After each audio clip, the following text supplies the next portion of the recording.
ఇంతకుముందు చరిత్ర ఎప్పుడూ చూడని విధంగా బడ్జెట్ ప్రవేశపెట్టేటప్పుడే ఏ నెలలో ఏ పథకం వస్తుంది అని చెప్పి బడ్జెట్ అప్పుడే ఆ నెలలో ఏ పథకం వస్తుంది అని చెప్పి క్రమం తప్పకుండా బటన్ నొక్కిన పరిపాలన ఎక్కడైనా సాగింది అని అంటే అది వైఎస్ఆర్సీపీ ప్రభుత్వంలో మాత్రమే జరిగింది. నిజంగా ఇది ఒక చరిత్ర. ఎందుకంటే రాష్ట్రంలో ఇంతకు ముందు ఎప్పుడు కూడా అలాంటి బటన్ నొక్కిన పరిపాలన ఇంతవరకు చరిత్ర ఎప్పుడు చూడలేదు. ఏకంగా 2,73,000 కోట్ల రూపాయలు డీబీటీ అంటే నేరుగా బటన్ నొక్కడం, నేరుగా నా అక్క చెల్లెమ్మల కుటుంబాల ఇళ్ళల్లోకి వాళ్ళ ఖాతాల్లోకి నేరుగా వెళ్ళిపోయే పరిస్థితి చరిత్ర ఎప్పుడు చూడాల. ఎక్కడ లంచాలు లేకుండా, ఎక్కడ వివక్ష లేకుండా నేరుగా ఇంటి దగ్గరికే పాలన వచ్చి ఇచ్చిన చరిత్ర ఎప్పుడు చూడాల. మేనిఫెస్టోలో చెప్పిన ప్రతి హామీని నెరవేర్చిన పాలన ఎప్పుడు జరగల. విద్య, వైద్యం, వ్యవసాయం, మహిళా సాధికారత, సుపరిపాలన, లా అండ్ ఆర్డర్లో కూడా దిశ లాంటి చట్టాలు, ప్రతి గ్రామంలోనూ ఒక మహిళా కానిస్టేబుల్ ప్రతి సచివాలయంలో ఉండడం, ఇవన్నీ కూడా చరిత్ర చూడని విషయాలు. స్కూళ్ళు మన కళ్ళ ఎదుటే బాగుపడడం, ఆ స్కూళ్ళల్లో నాడు నేడు కార్యక్రమాలు జరగడం,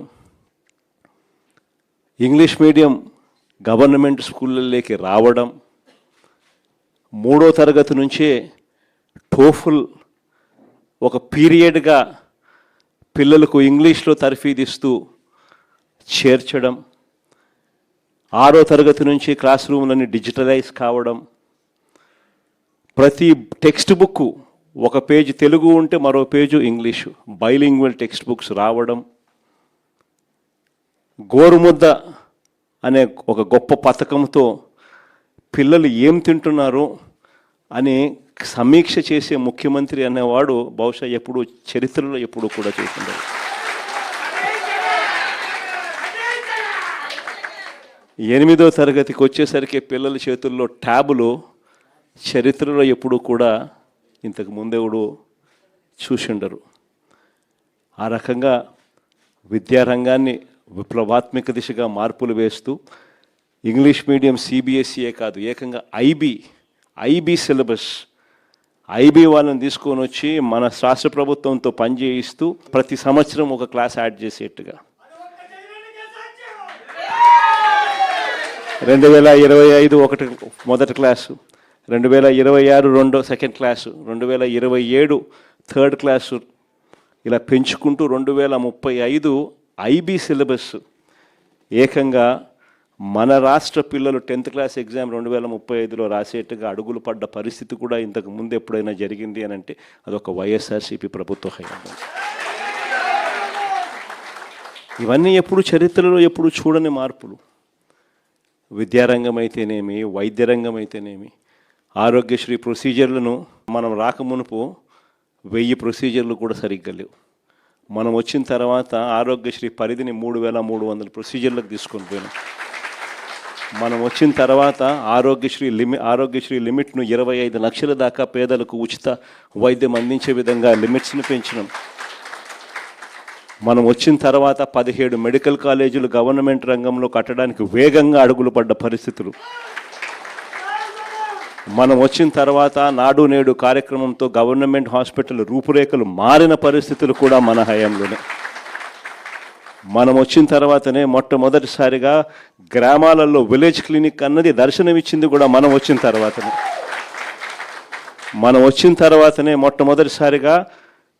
మొట్టమొదటిసారిగా పిహెచ్సిలలో ప్రతి మండలానికి 2 పిహెచ్సిలు పెట్టి, ఆ ప్రతి పిహెచ్సిలోనూ ఇద్దరిద్దరు డాక్టర్లను పెట్టి, ఆ ప్రతి పిహెచ్సికి ఒక 104 అంబులెన్స్ ఇచ్చి, ఆ ప్రతి డాక్టర్కు ఆ మండలాన్ని 4-5 గ్రామాలకు కేటాయించి, ఒక డాక్టర్ పిహెచ్సిలో కూర్చుంటే మరో డాక్టర్ ఆ పిహెచ్సిలో ఉన్న 104 వాహనం ఎక్కి తనకు కేటాయించిన ఆ గ్రామానికి మాత్రమే పోయేట్టుగా చేసి, మండలంలో ఉన్న 2 పిహెచ్సిలు, మండలంలో ఉన్న 4 పిహెచ్సిలో ఉన్న డాక్టర్లకు ప్రతి డాక్టర్కు 4 గ్రామాలు కేటాయించి ఫ్యామిలీ డాక్టర్ కాన్సెప్ట్ అనేది క్రియేట్ చేసి ఒక డాక్టర్ పిహెచ్సిలో కూర్చుంటాడు, మరో డాక్టర్ 104 అంబులెన్స్ ఎక్కి ఆ గ్రామానికి పోతాడు. పోయి అక్కడున్న విలేజ్ క్లినిక్ను ఉపయోగించి ఫ్యామిలీ డాక్టర్ అన్న కాన్సెప్ట్తో ప్రతి డాక్టర్ను గ్రామాలకు పంపించిన చరిత్ర కూడా ఎప్పుడన్నా జరిగింది అని అంటే అది ఒక వైఎస్ఆర్సీపీ హయాంలో. మొట్టమొదటిసారిగా గవర్నమెంట్ హాస్పిటళ్లలో మందులు దొరకని పరిస్థితి నుంచి WHO GMP ప్రమాణాలు గల మందులు మాత్రమే దొరికేట్టుగా చేసిన పరిస్థితి కూడా ఎప్పుడన్నా ఉంది అని అంటే అది వైఎస్ఆర్సీపీ హయాంలో. చరిత్ర చూడని విషయాలు ఇవన్నీ. ఒక ఫ్యామిలీ డాక్టర్ కానీ, విలేజ్ క్లినిక్లు కానీ, ఆరోగ్య సురక్ష కానీ, ఆరోగ్యశ్రీ లిమిట్స్ పెంచడం కానీ, ఇవన్నీ చరిత్రలో ఎప్పుడు జరగని విషయాలు.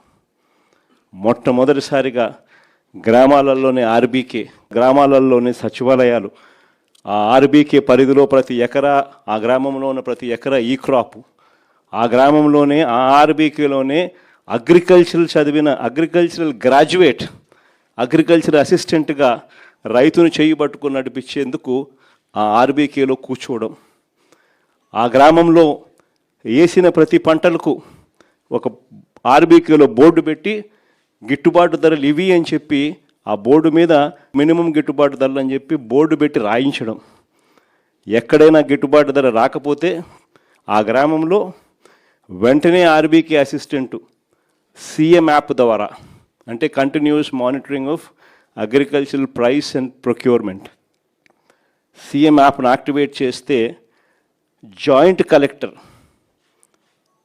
Joint managing director of Markfed వెంటనే ఇన్వాల్వ్ అయ్యేవాడు. జాయింట్ కలెక్టర్ ఆ హోదాలో, ఆ ఆర్బీకే పరిధిలో ఏ రైతుకైతే గిట్టుబాటు ధర రావడం లేదో, ఏ పంటకైతే గిట్టుబాటు ధర రావడం లేదో వెంటనే జాయింట్ కలెక్టర్ అక్కడ ఇన్వాల్వ్ అయ్యి ఆ గ్రామంలో కొనుగోలు చేసి మార్కెట్లో పోటీతనం పెంచేవాడు. ఏకంగా మార్కెట్ ఇంటర్వెన్షన్ ఫండ్ కింద మన 5 సంవత్సరాలలో 7,800 కోట్లు ఖర్చు చేసి ప్రతి రైతుకు మొక్కాన చిరునవ్వును చూస్తూ గిట్టుబాటు ధరలు కల్పించిన ప్రభుత్వం మన ప్రభుత్వం. ఇప్పుడు చూడని మార్పులు ఇవన్నీ. గ్రామంలోనే మన ముందరనే సచివాలయం, మన గ్రామంలోనే 10 మంది పిల్లలు అక్కడే పనిచేస్తూ చిక్కటి చిరునవ్వుతో రిసీవింగ్, మన గ్రామంలోనే 60 ఇళ్ళకు ఒక వాలంటీర్, మన గ్రామంలో ఇంటికే నేరుగా వెళ్ళి సహాయం అందించే పరిస్థితులు, ఇవన్నీ ఎప్పుడు చరిత్రలో చూడాల. గవర్నమెంట్ సహాయం చేసేది ఏదైనా కూడా లంచాలు లేకుండా సహాయం జరుగుతుందా అబ్బా గవర్నమెంట్లో అనేది జరుగుతుంది అని చెప్పి నిజ నిర్ధారణ చేసినది ఎప్పుడైనా జరిగింది అని అంటే అదొక వైఎస్ఆర్సీపీ ప్రభుత్వ హయాంలో.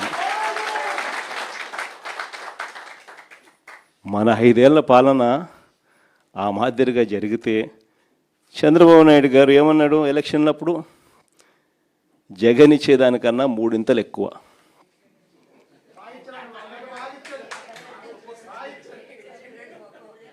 చంద్రబాబు నాయుడు చెప్పిన మాటలు ఇవి. జగన్ అమ్మఒడి కింద ఎంతమంది పిల్లలున్నా 15,000 ఇచ్చేది. నేను అలా కాదు, చంద్రబాబు నాయుడు అన్న మాటలు, ఎంతమంది పిల్లలుంటే అంతమందికి 15,000 అన్నాడు. అంటే జగన్ 15,000 ఇస్తే ఈయన నీకు 15,000, నీకు 15,000, నీకు 15,000 అన్నాడు. అందరితో ఆగిపోలా. జగన్ చేయూత కింద 45 ఏళ్ళు నిండిన ప్రతి అక్క చెల్లెమ్మను చేయబట్టుకొని నడిపిస్తూ వాళ్లకు బ్యాంకుల్లో అనుసంధానం చేసి అమూల్ లాంటి సంస్థలు, ఐటీసీ లాంటి సంస్థలు, రిలయన్స్ లాంటి సంస్థలు, ప్రాక్టర్ అండ్ గ్యాంబుల్ లాంటి సంస్థలు, హిందుస్థాన్ లీవర్ లాంటి సంస్థలతో టైఅప్ చేయించి ప్రతి మహిళను తాను చేయి పట్టుకొని నడిపిస్తూ 45 ఏళ్ళు నిండిన ప్రతి అక్కకు చెయ్యి పట్టుకొని నడిపిస్తూ ప్రతి అక్కకు 18,750 రూపాయలు చొప్పున 4 ఏళ్లలో 75,000 ఇస్తూ బ్యాంకులు టైఅప్ ఇస్తూ కంపెనీలతో టైఅప్ చేస్తూ వాళ్ళ కాళ్ళ మీద వాళ్ళు నిలబడేట్టుగా జగన్ చేయూత అనే కార్యక్రమం తీసుకొస్తే జగన్ 18,750 ఇస్తూ ఉన్నాడు. నేను 50 ఏళ్ళు నిండిన ప్రతి మహిళకు 50 దాటితే చాలు ఏమన్నాడు, 48,000 నీకు, 48,000 నీకు, 48,000 నీకు అన్నాడు. అంటే మనం 18,750 ఎక్కడా, ఆయన 48,000 ఎక్కడా అని. సో మనం చెప్పేదానికన్నా మూడింతలు ఎక్కువ. అందరూ తాగల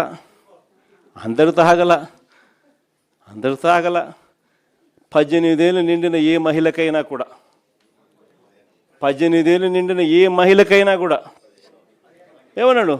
నీకు 18,000, నీకు 18,000, నీకు 18,000, నీకు 18,000 అన్నాడు.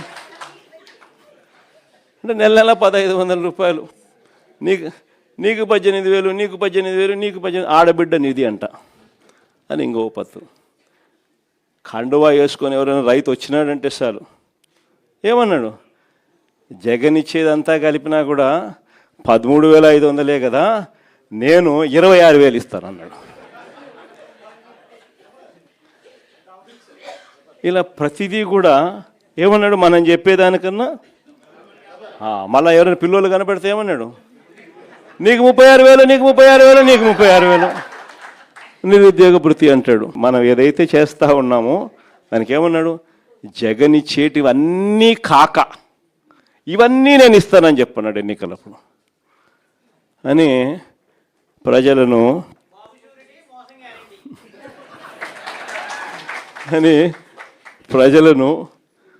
ప్రజలకి ఏం చేసినాడు?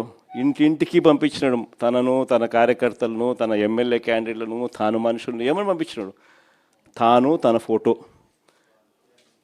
ఒక ప్రమాణం చేస్తూ ఉన్నట్టుగా మళ్ళా చంద్రబాబు నాయుడు సైను ఒక బాండు, ప్రతి ఇంట్లో బాండ్లు ఇవ్వడం, ప్రతి ఇంటికి బాండ్లు. మీ ఇంట్లో ఎంతమంది పిల్లలు ఉన్నారమ్మా? ఒకరా, ఇద్దరా, ముగ్గురా? నీకు 36,000, 36,000, 36,000 ఇద్దమ్మా బాండు. మీ ఇంట్లో రైతులు ఉన్నారమ్మా? అయితే ఆయనకు 26,000 ఇదమ్మా బాండు. మీ ఇంట్లో చిన్నమ్మలు పెద్దమ్మలు ఉండారమ్మా? వాళ్ళకు 18,000 అమ్మా, నువ్వు వాళ్ళకు బాండు. మీ ఇంట్లో 50 ఏళ్ళు నిండిన మీ అత్తమ్మ ఉందమ్మా? అవి 48,000 అమ్మా, ఉండవు బాండు. సినిమా రిలీజ్ అమ్మా జూన్ 2024 అమ్మా అని బాండు. ఈ మాదిరిగా బాండ్లు ప్రతి ఇంటికి పంపించినాడు. మళ్ళా ఏంది ప్రమాణం? నేను పవన్ కళ్యాణ్ మేమిద్దరం పూర్తిగా ప్రమాణం చేస్తూ ఉన్నాం. ఏమని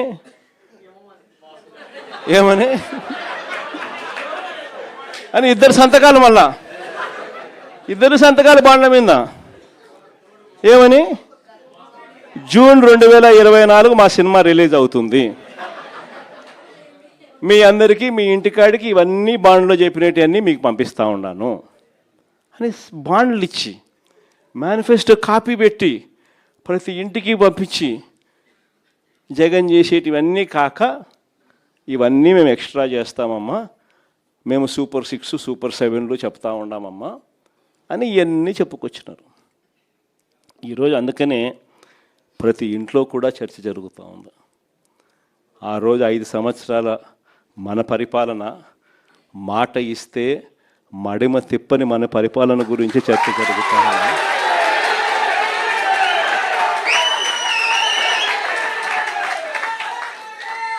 చంద్రబాబు చేసిన మోసం గురించి కూడా చర్చ జరుగుతూ ఉంది. వెన్నుపోటు పార్టీ అని చంద్రబాబు నాయుడు పార్టీకి ప్రజలే నామకరణం కూడా చేశారు. ఎందుకంటే చేసేదే ఇదే.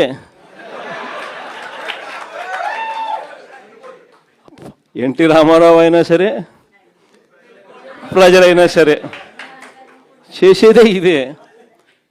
కాబట్టి ప్రజలే నామకరణం కూడా చేశారు.